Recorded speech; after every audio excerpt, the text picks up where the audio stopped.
બાપુ દેહળને બંધાણ જ આ ભજન. નોકરી પોલીસની કરે, 1 રૂપિયો પગાર, એમાં ઘર ચલાવવાનું, એમાંથી સમય મળે ત્યારે ભગવાનનું ભજન કરવાનું. એમાં એકની રાતનો પહેરો, અને એ સર અજીતસિંહની જેલમાં. સાહેબ 90 વર્ષ થયા સાહેબ, આઝાદી પહેલાના થોડા ઘણા સમય પહેલા, 10, 12, 15 વર્ષ પહેલા, આઝાદી પહેલા સર અજીતસિંહ રાજકુમાર કોલેજમાં તો અભ્યાસ કરે. નાની ઉંમરમાં રાજ તિલક થયું.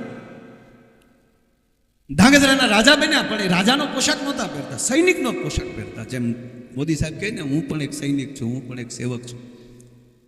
અગાઉ આવા મહારાજાઓ બોલી ગયા છે. એવી હાથ વાગે એની, જુનાગઢ નવાબથી લઈ અને આપણે એમ કહે છે કે ભગવાને રાક્ષસોનો સંહાર કર્યો, તેથી તો અંગ્રેજો નવાબો એ રાક્ષસો હતા, એનો કેમ કોઈનો સંહાર ન કર્યો? દેશને મુક્ત કરાવવો જોઈએ.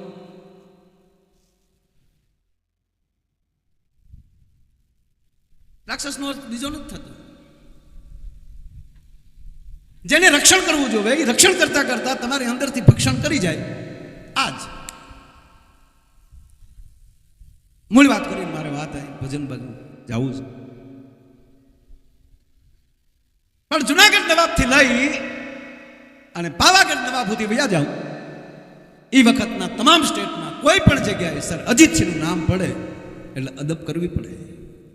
આવો જેનો હાકો એટલું નહીં, પણ ક્યાં ધાંગધ્રા અને કદાચ કોઈ ગાંડી ગીરમાં નીકળ્યું હોય અને ગીરમાંથી જંગલમાં લઈને જંગલમાંથી વગડામાં જતું હોય ને કદાચ કોઈ આડા લૂંટારા પડે અને એટલું કંઈક હોય એ કાઢ નાખો, ત્યારે એટલું કંઈક બાપા દઈ પણ અમે ધાંગધ્રાના છીએ કે તો બાપા રહેવા ગયો, પણ અજીતસિંહને ન કહેતા. જેનો નામનો જ આવો ડંકો વાગતો હોય તો એની પોલીસ કેવી હશે? અરે છોડો, એના નામનો જેવો ડંકો વાગતો હોય તો એની અંદર ગુનો કરનારો કેવો ખુખાર હશે? એક બાજુ આવી હાથ વાગે ને એની સામે એ પણ એક મર્દાનગી છે. તો એ ગુનેગાર કેવો હોય ને એ ગુનેગારને જેલમાં રાખનાર એ અધિકારી કેવો હોય? એમાંનો એક અધિકારી એટલે દેહળ. રાજપૂત છે, ઠાકરનો તાર લાગ્યો છે, ફરજ એ ધર્મ છે, અને બરોબર વાળું કરી અને બરોબર 9નો ટાઈમ બાપુ થઈ ગયેલો. ધીરે ધીરે એમ કહેવાય કે એ ધાંગધ્રા જેલ બાજુ પોતે જાય છે અને રસ્તામાં એક ભાઈ મળ્યા, કીધું દેહળ જય દ્વારકાધીશ ભાઈ. કઈ બાજુ દેહળ? કે નોકરી ઉપર આજ મારો પહેરો છે. ઓ સારું કે ના કાંઈ કામ હતું બાપા? કામ બીજું કાંઈ નહોતું, પણ આજ કુંભારવાડા નાકે આજ ભજન હતા એટલે તમને વાયક દેતા ભૂલી ગયો, એટલે અત્યારે તમને કહેવા આવ્યો હતો કે બાબા વાયક નહીં લો વાલા, કારણ કે મારે આજ પહેરો છે. છતાં જે દ્વારકાધીશની ઈચ્છા. જેલે પહોંચે છે, પાળી બદલે છે, બેરકોની અંદર વ્યક્તિઓ ગણાણી, ચાવીઓનો જુડા પણ. બાપુ 10:30 વાગ્યા, પણ જેની હારે બેહવા વાળા હોય ને એ કે ઓળખીતા હોય તો બહુ મજા આવે છે. 4 જણા બીજા છે, અંદરો અંદર હામું જોવે છે, અને પછી એક જણો દેહળને કહે છે, હવે સાંભળજો, શબ્દોની હવે મારામારી છે. અનેક વાર આ પ્રસંગ કીધો છે, પણ અનેક વાર કેવો ગમે. દેહળ, હા આજે ભજન છે ક્યાંય? કે તમને કેમ ખબર પડી? કે તને હક નથી એટલે? કે હા રાજ જાહે? કે ના રાજ. દેહળ, અમને તારી પરિસ્થિતિની ખબર છે બાપ. તું ભૂખ્યો રહી શકે પણ ભજન વગર ન રહી શકે. અને હું આપ બધાને પ્રાર્થના કરું વાલા, તમને ખૂબ ભગવાન આપે, પણ કમસે કમ 15 મિનિટ તો સવારની તમારા નાથને તમે ભજજો. તમે જે ભગવાનને માનતો સવારને 15 એની માળા લેજો.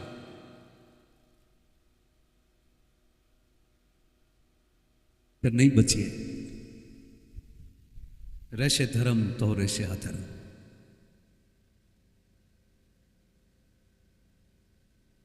દેહળ રાત નહીં જાય કે ના રાત નહીં જાય. અમારી ઉપર વિશ્વાસ છે તને દેહળ? અને હવે દેહળ જવાબ આપે છે, કેમ તમને વેમ છે? દિવાલ ઉપર પણ ભરોસો રાખો છો. જડ ચેતન ગુરુ દોષ ભાઈ, હું જડ ઉપર પણ વિશ્વાસ રાખતો હોઉં. તમે તો જીવતા છો, મારા ભેરું છો. તાક તો દેહળ વિશ્વાસ એ માટે કહે છે તો લાઈવ ચાવ્યુંના જોડા અમારી પાસે. એક ભજન ગાયને વૈયાવી નહીં તો તારથી રાત નહીં જાય. આને તો એટલું જ જોતું છું કે તો બાપ આમ જો 2 ભજનિયા કરીને વૈયાવ્યો એમ કરીને પાછલી દિવાલેથી એમ કહેવાય દેહળ નીકળી ગયો. અને આયા બરોબર 11નો ટકોરો અને 11ના ટકોરે દેહળને એમ કહેવાય કે ભજનમાં હાજર હતા. હું હાથમાં રામસાગર લીધો અને ખોળામાં રામસાગર આવ્યો અને ભાવમાં ડૂબે છે દેહળ. આંખમાં લઈ ભાવના આહુડા પડે છે. બાપુ એ રામસાગરના તાર ઉપર પડે અને તારને આંગળાના ટેરવો લાગે અને આહુડાની જે જણી ઉડતી 11:30 12 1 નરસિંહ મહેતાના હાથમાં કડતાલ આવી જાય પછી જો એના બાપનું હરાદ એને યાદ રહે તો મારા દેહળને હવે જેલ યાદ આવે છે. 1:30નો ટકોરો થયો. દરબાર સર અજીતસિંહને કહો કે કાન ભંભેરી કરી અને રાતના 1:30 વાગે 21 ઘોડાઓ સાથે ધાંગધ્રા નરેશ સર અજીતસિંહ બાવા બાબુ એના વડવાઓએ કેવા ભજન કર્યા છે કે વાહે બાવાજી લાગે.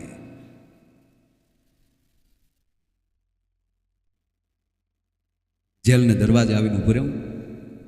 મારા સાહેબે હાકલ કરી દેહાળ એ દેહાળ. બાપુ એ જ જેલમાંથી વાત. જી નામદાર. હા મારા હાકીમ બહાર આવો દેહાળ. જી નામદાર. એક હાથમાં ફાનસ, જેલની ડેલીનું બારી ખોલવી, દેહળને બારું આવું, ફાનસ નીચે મૂકી, દરબારને અદબ કરી જય માતાજી બાપુ, જય માતાજી દેહળ. બરાબર બધું? હા બાપુ. ડાયરી લાવો તમારે. હાજરીની ડાયરી આપે. દેહળે ફાનસ ઊંચું રાખ્યું. દરબારે ઘોડા ઉપર બેઠા બેઠા પોતાના ગોઠણ ઉપર ડાયરીને કરી રાતના 1:30 વાગ્યાની હાજરીની સહી કરી બુક પાસે આપી. જાઓ દેહળ. દેહળ અંદર, ડેલીનું બારી બંધ અને જેણે કાન ભંભેર્યા છે બાપુ યાર દરબારે આખે વાત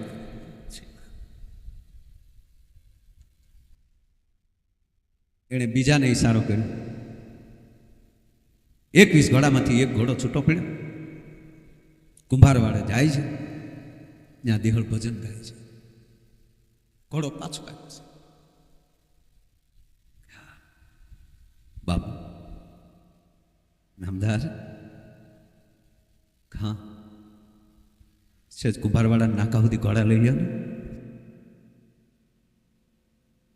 દરબારનો જવાબ જેલ મારી છે, ત્યાં મારે હાજરી પૂરવાની હોય, મારે બીજી હાજરી ન પૂરવાની હોય. મારો દેહળ બાપુ ઘોડા વયા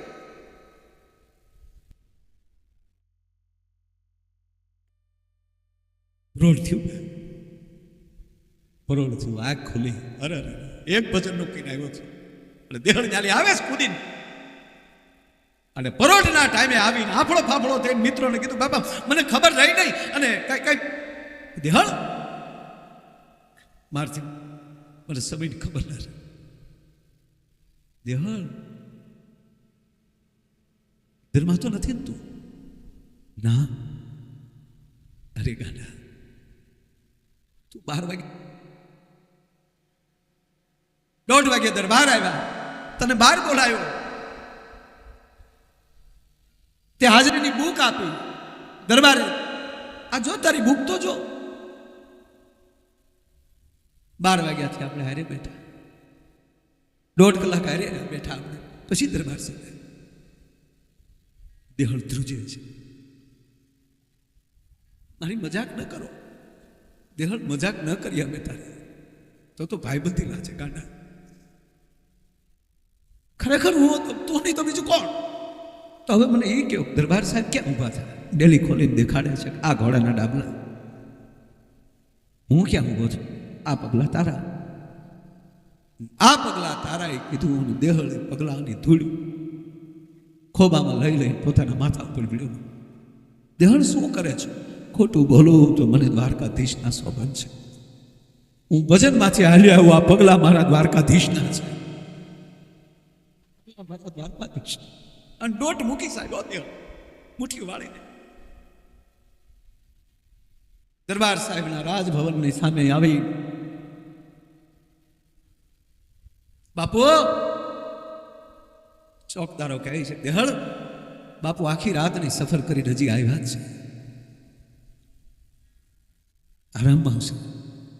મારે મોડું અત્યારની દેહળ પછી આવશે, તું સમજ. પછી નહીં મારે મોડું થાય. આ બેટી સરચા મહારાજ સાહેબ સાંભળી ગયા. સરજીત છે નીચે આવે છે. દેહળ બાપુ જય માતાજી, જય માતાજી. દેહળ બાપુ કામ છે મારે. અરે ખંભે હાથ મૂક્યો. અરે ગાંડા, એ તો પછી કહેવાય ને. કઈ ઉતાવળ? બહુ ઉતાવળ છે.